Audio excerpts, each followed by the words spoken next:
Hello. I was very lucky to have a chat with Pete Fenlon, founder of Iron Crown Enterprises, visionary behind Rolemaster and Middle Earth Roleplaying, aka MERP, map maker extraordinaire and driver behind the spread of Catan. We talked about the beginnings of Iron Crown Enterprises, the launch of Rolemaster, its development, how MERP came about, how it was too developed. He was open enough to go into the bad years of Iron Crown Enterprises' descent into bankruptcy and what happened afterwards. Now, we had a technical issue with Pete's mic refusing to work. After an hour and a half, we gave up, conducted a phone call with him on speaker and me recording him on my mic. Well, as you can imagine, the audio quality suffered. In fact, here's the original. So I have always been a guy who loved games. I was a sports. So I've used some sound editing tricks to try and improve the quality to something like this. And later in January of 1977, actually I should say the winter of 1976, 1977, Kurt and I put together a. Now, unfortunately, there were some trade-offs. So if it appears that he's accompanying the trace out of the Matrix after taking the red pill on a few occasions, please forgive me. I'm just a lowly amateur at the end of the day. The interview is split into 3 episodes. I'm sure it would make more sense to release these timed over days or weeks to grow engagement or whatever they call it. But I'm happy with the channel. I'm happy. I think of you guys as quality rather than quantity. Right, that's enough waffle anyway. Look, here's the first one. We talk about Iron Crown Enterprises' early days.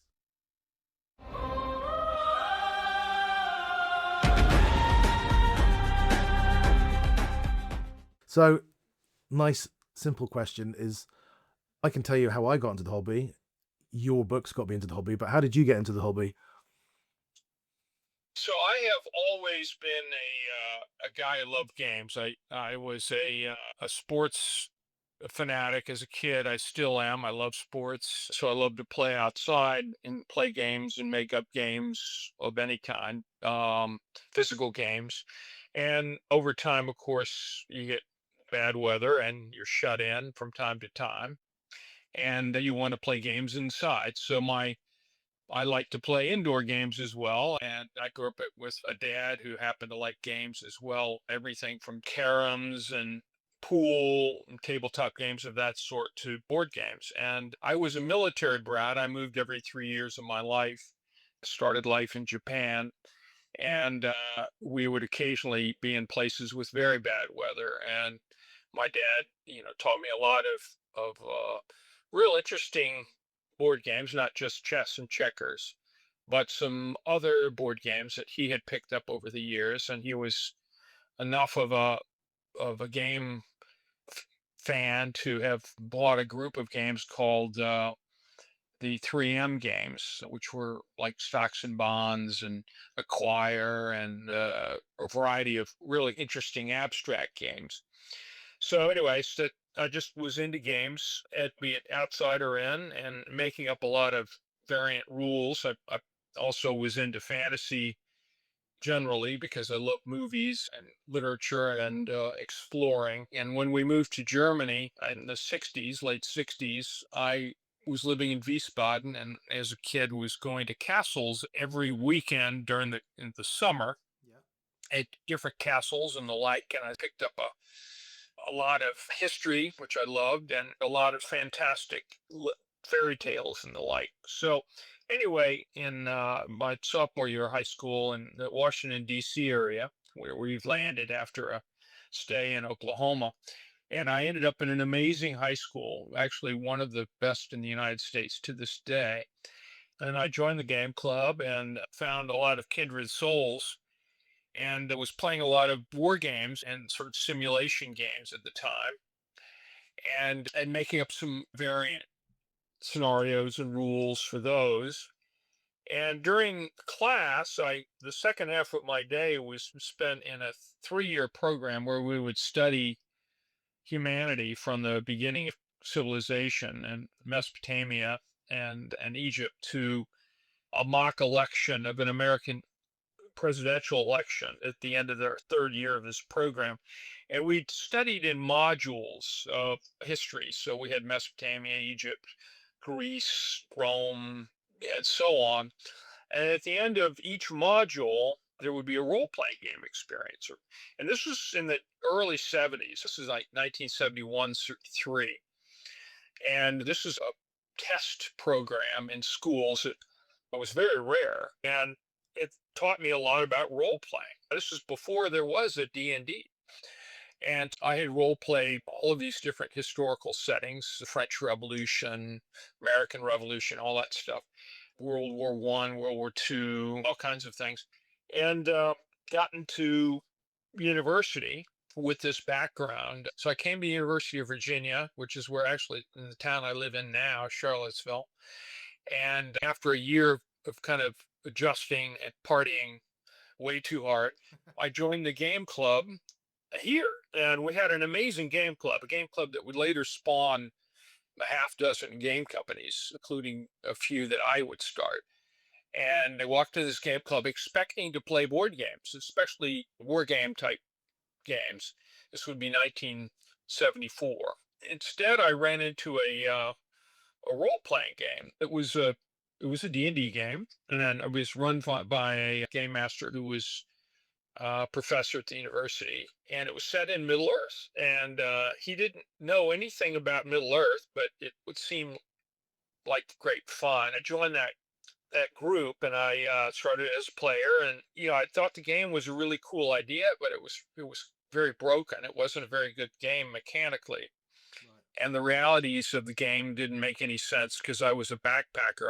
I was an Eagle Scout. I'd spent a lot of time in the wilderness backpacking and traveling in the wild, and I knew about medieval combat and various things from having lived in Europe and gone to lots of castles and reenactment kind of stuff. Yeah. And so the game didn't make any sense mechanically, and Dick didn't know much about about Middle Earth, but it was a cool idea and I had a lot of fun. And anyway, so this is how I kind of fell into it, especially given the fact that Dick left after a year at the end of that year and said, "Hey, I'm transferring to the West Point. I'm going to become a professor at West Point. I got a promotion. I don't want to leave this game completely lost, so I'm going to hand over the game master, or the actually at the time dungeon master job to a couple of you players." He pointed out that both Kurt Fisher, one of the players, a good friend of mine, and I had been the most active in terms of documenting the campaign. And Kurt had been his assistant for a little while, helping out with the dungeon master duties. And so he handed the game over to us. And I took the four over the course of the summer, preparing the campaign for the next year. Yeah. And Kurt said, You're the guy drawing all these maps, and you seem a little bit more the game master type or the dungeon master type. Why don't you take the lead? And so the next semester, this was September of 75, I took over as game master for that campaign. Now we called them dungeon masters at the time because we were playing D&D Yeah. and we didn't know it better. But I actually rejected the idea of dungeon master because I didn't like the idea of dungeons dominating the storyline, the narrative. I thought, wait a minute, this is a game. It's a much broader campaign. It's a much broader story. You guys aren't just going to be going down in dungeons and killing stuff to get gold and experience points. You're going to be doing other things. You're going to be exploring the world and meeting all kinds of characters. And you're in Middle Earth. It's not a place full of just a bunch of dungeons. And so that's kind of the beginning of it. I said, I'm going to be a game master, not a dungeon master. And we're going to start to evolve this game. Kurt and I had agreed that the game was broken. It wasn't a very good game, and that we would begin segment by segment and replacing D&D with something else, something better. Kurt had a computer class that he was taking at the time, and required some programming. And we decided, okay, well, let's start with the combat system. Well, actually, it said, let's tackle the combat system. I introduced a whole different encumbrance and movement system that semester based on my own experiences as a scout and as a wilderness guy. People started carrying things and moving according to the principles of the real world, and you had cumbrance and all that. And I introduced a new experience point system because based on exploration and experience rather than on killing stuff and getting gold. And so those were the first changes we made. And then after that, we started in on the combat system, which was a mess. And Kurt basically was able to program the parameters of the combat system that we were creating into a university's mainframe computer as part of his computer class. He had a little assist from a guy named Coleman Charlton, who was also one of the players. And Coleman would later go on to become my principal partner over time in business. Anyway, that's how I started. And eventually, over the course of my last 2 years in college, I became the university's main game master. I created this Middle Earth campaign that would later evolve fully into both Rolemaster and our Middle Earth game series. So, okay, that I guess that's a long-winded way of saying that's how I started. Great, that I've got a whole list of questions here, and I was thinking, oh, Yeah. how did ICE start? But it looks like it almost just snowballs from the fact you start modding this system and turning it into what you want. Is that how Iron Crown started? Yeah, in a sense, yeah, because I when I reinvented the storyline or evolved, basically rather than evolve Dick's storyline of Middle Earth, I basically created my own. Yeah, I will say that I'd been handed this sort of Middle Earth campaign, and I said, well, what I need to deep dive into Middle Earth, and I had read The Lord of the Rings while backpacking in the Sierras, actually in Yosemite National Park, right after high school, and I'd been very inspired by it.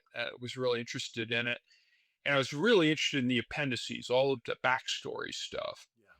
And I was very interested in the first and second age and the whole origin of it all, and the scary guy that was Morgoth. So I thought the One Ring, that's a scary concept, that's a scary thing. But this guy Morgoth was even more powerful than Sauron, and his Iron Crown was must have been very special. So the quest that these guys were on in my campaign was ultimately to discover some things to do, a lot to do with actually the Iron Crown itself, and became a compass point of sorts in my storytelling. And later in January of 1977, actually I should say the winter of 1976, 1977, Kurt and I put together a plan to take some of the designs that we had been working on, which I was honestly the lead designer for, and Kurt was my co-designer, um, which we tested a bit in the game itself, the campaign itself. Take these designs and sell them, and we're going to sell them to TSR, which was the only company we could think of at the time that had any money. So we needed a company name, and we called ourselves Iron Crown Productions. And this was we weren't incorporated or anything. We were just a kind of a partnership. We didn't know anything about business. And we journeyed to Lake Geneva, Wisconsin in an incredibly snowy, frozen January 1977 to the first winter Gen Con, which was at the old American Legion post in Lake Geneva, the place where Gen Con actually was started. And we tried to sell what would be roll match or what would be arms law, excuse me, proto arms law. And then a couple of scenarios that I had created, a couple of kind of whole cloth narrative storylines, the most complete one being this little mini campaign called Vog Moor. We showed them to the TSR guys and they were amazed. And their art director, Dave Sutherland, was really encouraging. And even Gary Gygax was flattering. He was interested in a way, although he was pretty distracted running the show. So anyway, we sat in. Both of us played in Gary Gygax's Empire of the Petal Throne campaign. It was fun. We had a real fun time playing for a couple days with Gary as our game master, and we talked to a lot of the TSR guys, Tim Kask and some of the guys there, and Dave Sutherland was really encouraging about my artwork and some of my ideas.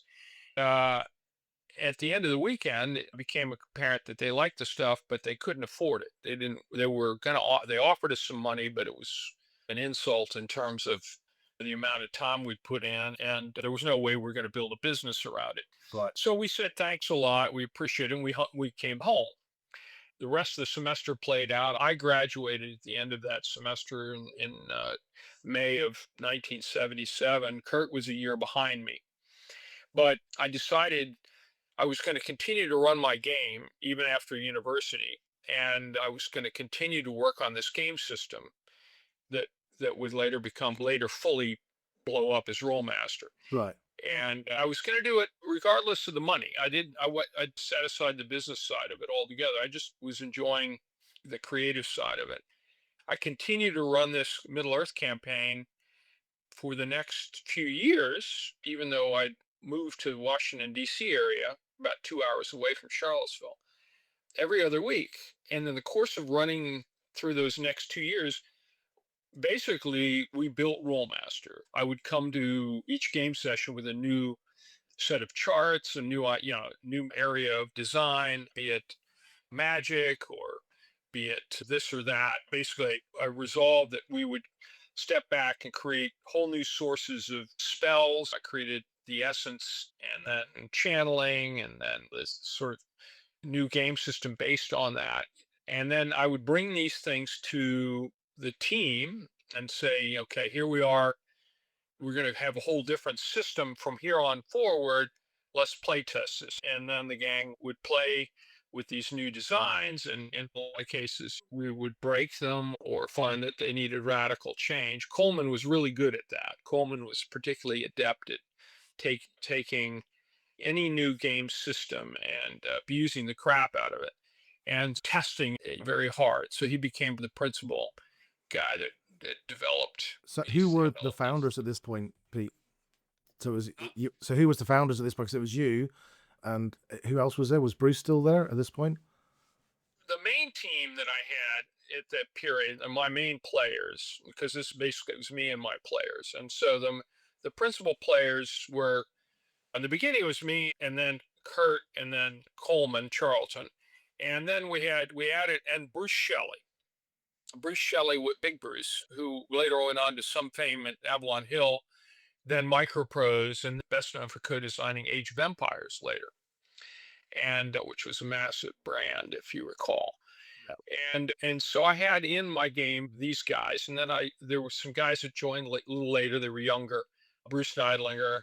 Let's see, I'm trying to. Yeah, there were Sheldon Price, my friend Larry Sims, who brought along his girlfriend Olivia Johnston, who would later become my girlfriend, and now still after 44 years is my wife. Is that the real Uh, Olivia? that's the real Olivia, yeah. And then let's see, and then Larry brought along his best friend Rick Britton, who would later become the number two guy at ICE, my vice president, who was a war game designer and a historian and a cartographer, like me. Those guys were all in the game, and I had a number of other players, a few guys that actually Bruce would later found the Ensemble Corporation with.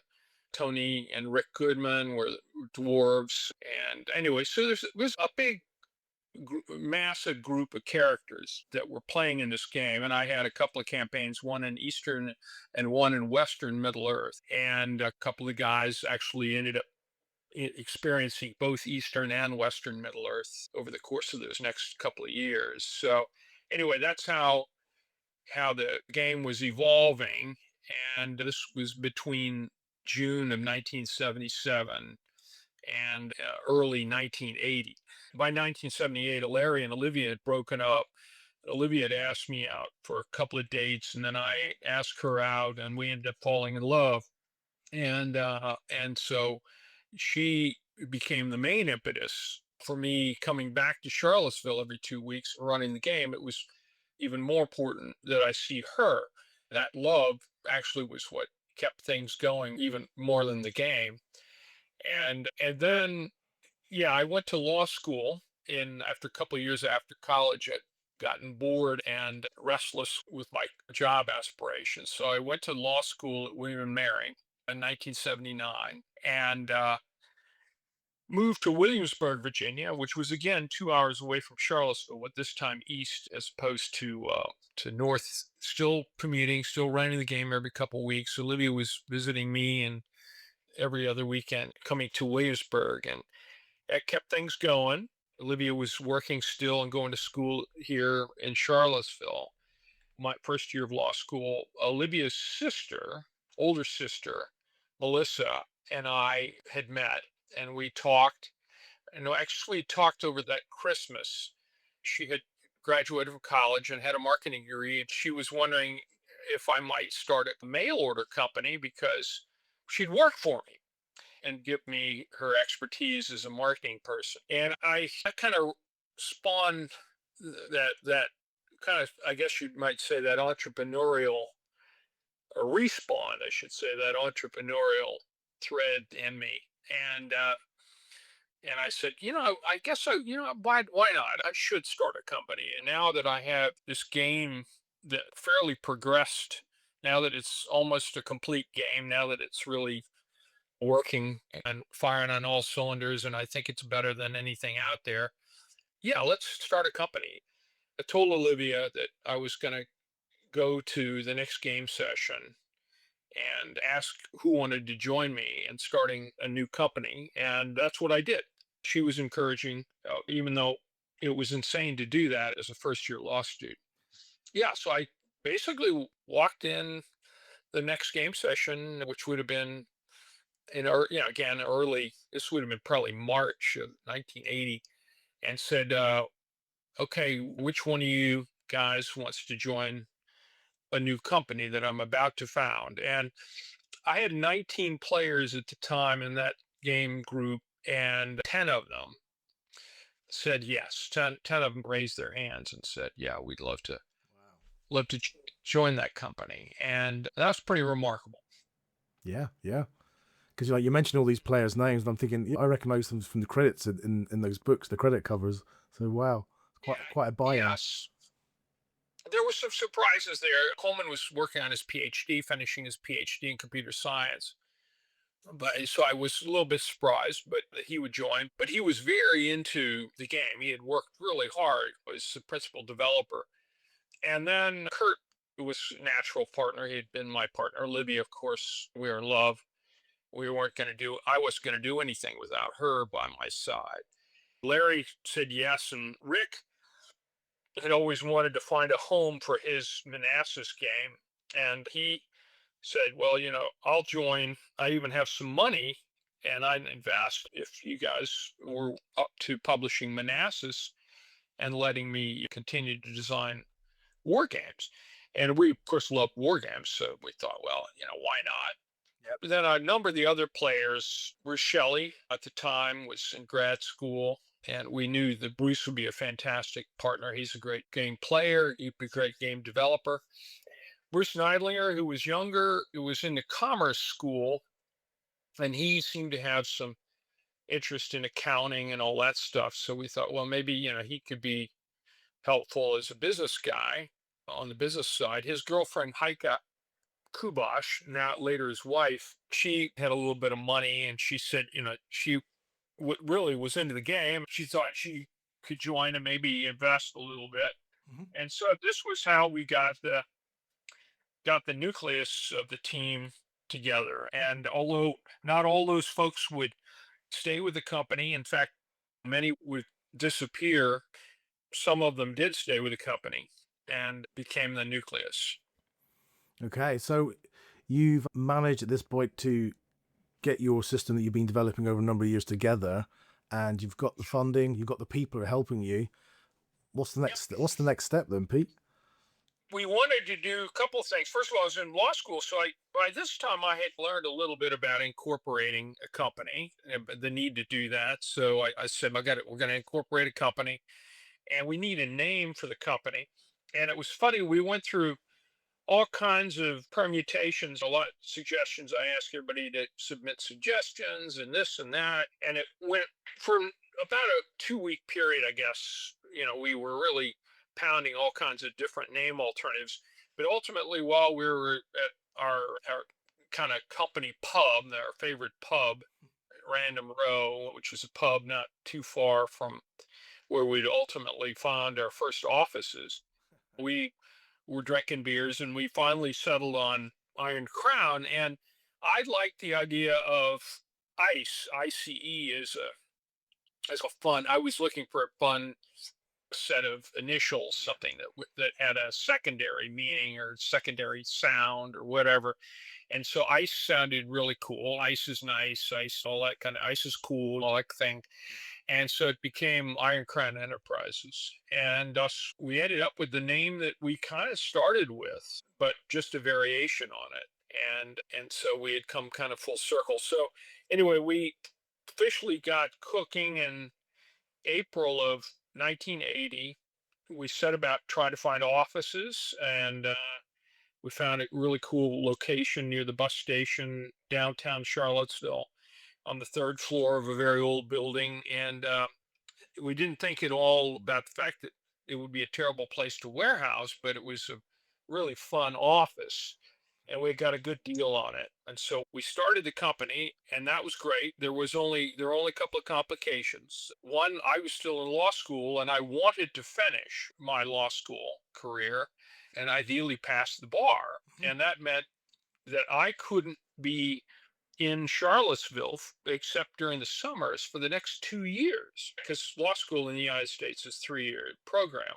Right. And so Rick Britton, he had a little bit of money, family money, agreed to be the guy running the office for the next 2 years. So he was our vice president. He's a very creative fella, and although he had dropped out of the role playing thing. He didn't like the role playing that much. He did Civil War reenacting. He was actually a very active Civil War reenactor. So he did live role playing. But he wasn't into the Middle Earth campaign, wasn't into the whole Rolemaster thing. So he anyway took over running the running ice day to day for the next 2 years, and he could afford to do that, which was amazing because nobody we weren't paying anybody much at all. And so he and a basically a rotating cast of his friends ended up running the office day to day from 1980 until my graduation from law school in June of 1982. And I would visit every other weekend, come to the office. I would run my role playing game that week over the course of the weekend. And Rick and I would kind of plan what was going to happen during the week, if you will. And of course, we had, when we launched, we actually started with a couple of products in 1980. I'm going to digress back a little bit. So even though I wasn't going to be at the office, we went full throttle on the actual making of what would later be Arms Law and the Iron Wind. And the Iron Wind was blew up out of my old Wagmore campaign or mini campaign and was essentially a full up, I guess you might say, a campaign module of its own kind. It's a broader, more logical approach to role playing, and that was helpful because I had a history degree. I did a double major in history and anthropology, and Olivia had an anthro degree, and that was a natural start on in terms of narrative storytelling. That was the first lore master product, and then we had Arms Law as our first role master product. We worked feverishly from April until really end of June of 1980 to get those products made and produced so that we could debut them at Gen Con in early August. And we barely made it in terms of production, but we actually working on IBM Selectric typewriters with no typesetting and feverishly working with a local printer. We got a couple of products out in August of 1980. That was enough to start getting us a little income and paying Rick and a couple of the guys a little bit of money so that we could bridge toward the future and work on completing Rolemaster and fleshing out Loremaster. How are you getting the word out at that point about the products, the fledgling product? Yeah. So what we did was I was always a big fan of kind of going big or going home. And I knew that the Dragon magazine was the voice of the role playing community at the time. There were various role playing games certainly out there, RuneQuest and Tunnels and Trolls and variety of things that were of a lesser nature, all the fantasy games, unlimited stuff and the like. But none of those different role-playing game communities had a voice like the D&D community had with Dragon. So what we did is we talked to the TSR guys and worked out a good deal for the back cover of the Dragon magazine. We Oh, literally wow.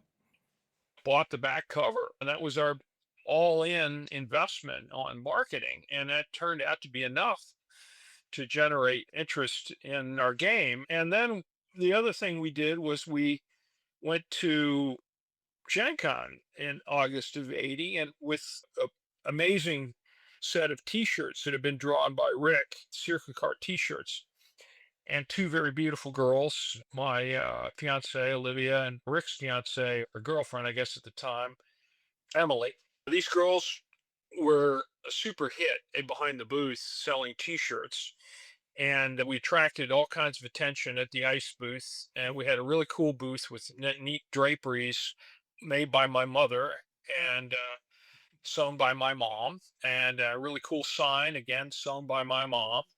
And we presented ourselves very well, and we attracted a lot of attention. People came to our booth, and we sold a lot of Rollemasters and or a lot of, excuse me, arms laws and a lot of iron winds. And so we got a spark there in the sense that we created a little bit of viral marketing through the Gen Con attendees. So we had Gen Con attendees going home and talking a little bit about our stuff, playing a little bit with our stuff, and then we had this Dragon magazine back cover, and those are the things that we used to start generating buzz. Wow. I mean, it must have felt great that first day. Obviously planned what you're going to do at Gen Con and it comes off. It must feel great. It did, but we had one problem, and this was we had designed the company to be a mail order company. I thought it was going to be like Simulations Publications Incorporated, SPI, which was a very famous war game company out of New York. And they had this wonderful magazine, Strategy and Tactics magazine, and they did everything mail order, direct to consumer, and they sold a lot of games that way.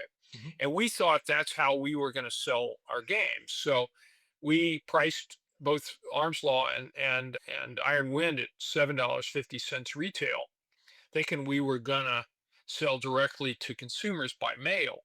We didn't realize that in fact we were going to have to become a not just a B2C purveyor, but actually a B2B purveyor. We were going to have to sell to distributors and retailers Right. in order to reach the consumer. That there really wasn't a big mail order business in the role playing world. And so what happened is we got to Gen Con and we just thought we were going to sell everything and we are going to be super successful. And it turned out that we were a hit. We were a big hit by the standards of TSR and the rest of the people at Gen Con. But we learned that we, first of all, we didn't sell all the stuff we brought. And we had an offer at the end of the show as we were sitting around feeling kind of despondent about that from a from a guy who ran a distributor called the Armory, a guy named Roy Lipman. And he had talked to Big Bruce Shelley. He had become our marketing point guy at the time. He kind of knew everybody in the industry. He was a real smart guy, and he had replaced my sister-in-law, who really had learned that she just didn't have an interest in the business that we were doing, as our marketing person. So Bruce came back to us at the end of Gen Con. He said, "This guy Roy Lipman would like to have a meeting with us, and he would like to buy everything we have.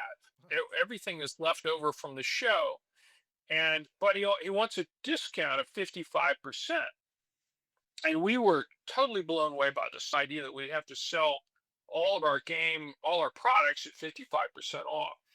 And Bruce explained, well, wait, this is actually a really good deal. That in fact, that this was a great discount, especially given the fact that we were a startup. This was brand new product and this and that.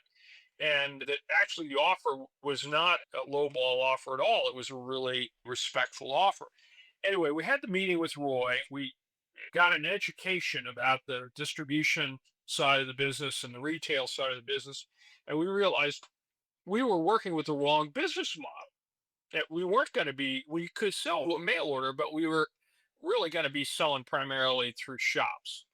And so we ended up selling all our stuff to the Armory and going home and basically laying off everybody that we were paying at the time and saying, okay, we're going to have to reboot here in terms of our business model. We're going to need to adjust all of our pricing. We went immediately to $10 retail for each of the products, and we're going to have to start cultivating relationships with distributors, and that's what we did. Well, that's it for this part. Next time, we'll talk about retooling Iron Crown Enterprises, developing spell system, early releases, the 1982 breakthrough, acquiring a Middle-earth license, MERP, basically Iron Crown at its apex. Catch you next time. Cheers.